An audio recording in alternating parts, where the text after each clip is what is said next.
If you're renting and more than one person lives in your building, you may be living in a house of multiple occupation, known usually as an HMO.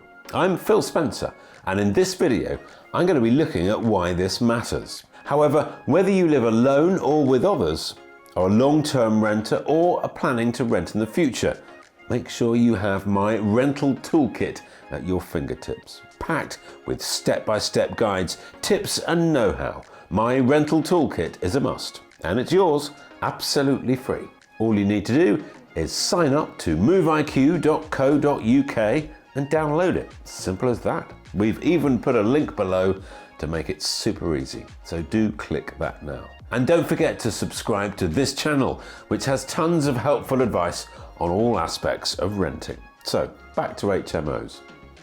Houses in multiple occupation.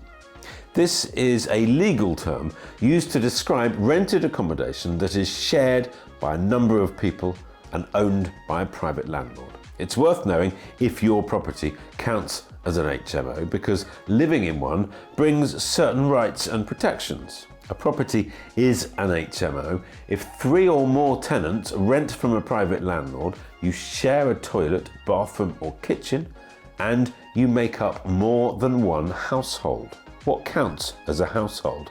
Well, a household is one person or more who are members of the same family and live together, such as relatives, step-parents and step-children, and those in relationships, whether married or living together.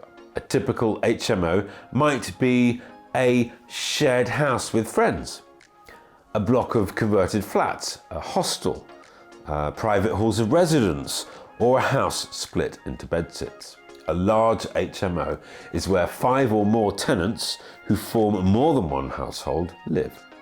And in this case, your landlord must have an HMO license. In some council areas, a license is only required if the property is also over 3 stories high, but in other areas, councils require all landlords to get one, not just those who own a large HMO. As a tenant, I think it's important you check if your landlord has a license, as this means they will have been checked out by the council to ensure they meet certain standards. If they don't have a license when they should, they can be fined and you'll be able to reclaim some of your rent for living in an unlicensed HMO. It's quite serious. And the landlord won't be able to serve eviction notices either if they don't have the right license.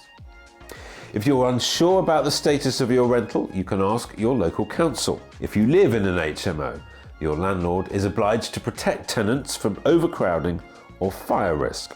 For instance, they must make sure that shared facilities and areas are in good condition and they're all safe.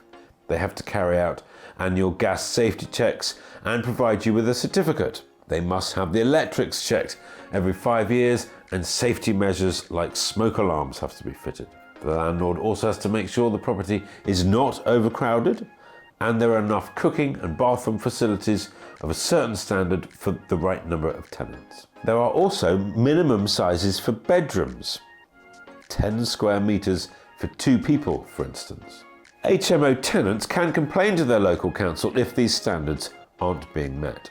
Landlords can be forced to deal with health and safety issues and prosecuted if they don't. In extreme cases, the council can take over management of the property.